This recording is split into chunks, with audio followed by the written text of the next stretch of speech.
Germany 1007 by 1800 Those fighting 1008 and Hebrides 1008. On Hamilton Road, cash is king.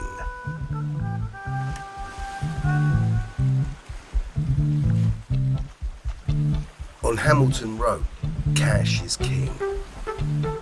The photographs used to illustrate this week's report are of my wife, Katya, the Cloud Mistress General, and our children, Martha, Maya and Marcus, on our bed, counting about $130,000 in cash.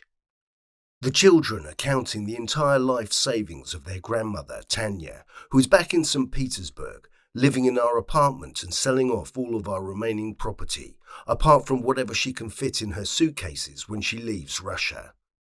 This is less than a year after Russia's full invasion of Ukraine. Tanya has already sold off her apartment for hard cash, and Katya and I have already quit our jobs and left our home in St. Petersburg. We're living in a rented flat in the Altin-Kum district of Antalya. Both of us have lost our jobs. It's been made clear to us that we won't be able to sell our own flat back in St. Petersburg. Effectively, it's been stolen. Our relatives in Britain are in no hurry to give us a hand, so we can't meet the immigration criteria to get into Britain. We can't get residency in Turkey because our exes won't give our children the documents and permissions they need. We can't legally move on to any third country for the same reasons, and I've been seriously considering suicide for a good few months. And not just as an idea, I've been working on the details. When the real estate agent first walked us round the apartment, reeling off all of its modern features and conveniences, I already had one that I'd spotted immediately at the top of my list. The 60-foot dive over the guardrail of our sea view balcony would make it all stop. Even at the price the real estate agent was asking, it sounded like a plan. How we got the cash from Petersburg, Russia to Antalya in Turkey, a hair-raising tale in its own right, is another story for another time and place, but it certainly brought home to us the importance of financial and political stability. And that's what ultimately led to the formation of Clouds, our cafe on the High Street opposite Greg's. And for those of us living on Hamilton Road, cash is always going to be king. This week, most of the talk among the punters in the cafe has been about the budget that Chancellor Reeves is announcing in the House of Commons tomorrow. The pundits and press have been whipping themselves up into a fury about it for well over a month now. Marina Hyde, a gossip columnist in The Guardian, has helpfully dubbed it the Halloween budget, and Beth Rigby at Sky has accused the Prime Minister of plotting a war against Middle Britain. I find this genuinely revolting on the part of the press. When I first got back to England in November of last year, after 30 years away in Russia, my initial impression of the mental state of my fellow countrymen was that they were in a deep state of shock, bang in the middle of a never-ending series of severe political and economic concussions. People were depressed but also dazed. At shop counters and in pubs, just chatting, I would mention that I'd only recently moved back to England, and they would tell me that the whole country is going to the dogs. You couldn't have come back at a worse time. In the papers they're saying that this is the biggest cost of living crisis since the Napoleonic Wars. Whoever's Home Secretary or Prime Minister this week is criminally insane and or plain criminally criminal. No one wants to work. House prices are beyond the reach of normal people. Energy companies are fleecing us, and on and on and on. And yet, in the midst of all of this, the media is adamant that there really is no alternative. Throughout the election campaign, declaration of interest, I knocked on doors in Felixstowe for Labour. We were media bombed with stories informing us that the opposition candidate for Prime Minister, Sir Keir Starmer, simply isn't connecting with people. Voters, the pundits told us, are looking at Starmer in genuine horror because they simply can't work him out.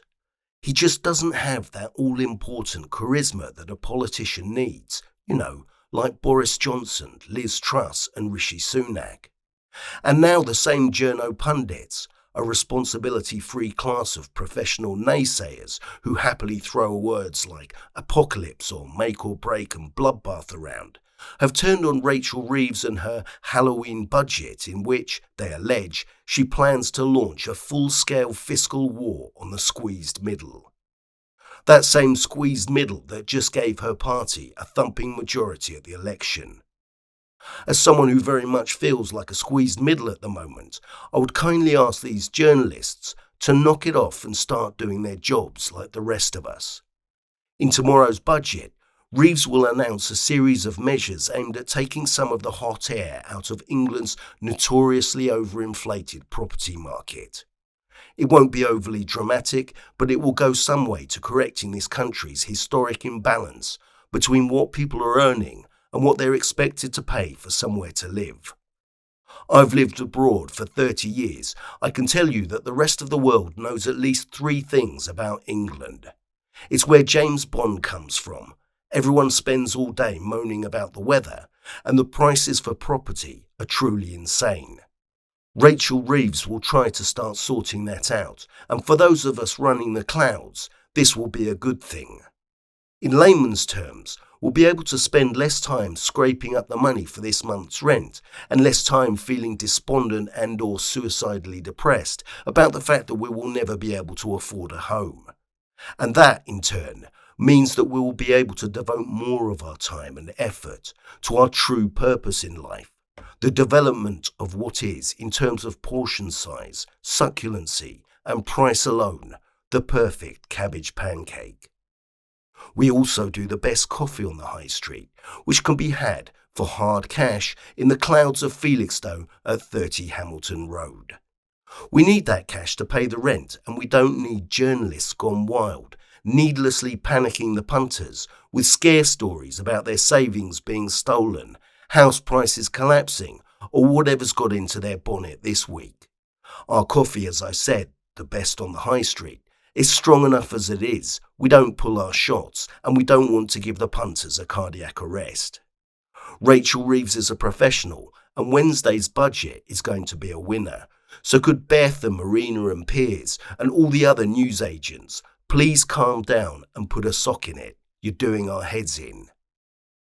In far better actual news, my wife and partner, Katya the Cloud Mistress General, celebrated her birthday this week. Despite being skint, we went to the Maybush Inn in Waldringfield, where I used to collect the glasses over 30 years ago. There's an incredible view from the pub garden onto the Deben, the most beautiful river in England, possibly the world, and the vegan Wellington I had was amazing, best meal I've had in years. Katya said her fish and chips were good. The kids had what they always have, absolutely no imagination, but they said it was great and a good time was had by all. Katya has gotten us through a lot over the last year, and I'm very grateful to her. I very much hope that the lesson we have learned over the last 12 months has also been a lesson to our children. Float like a cloud and sting like a bee.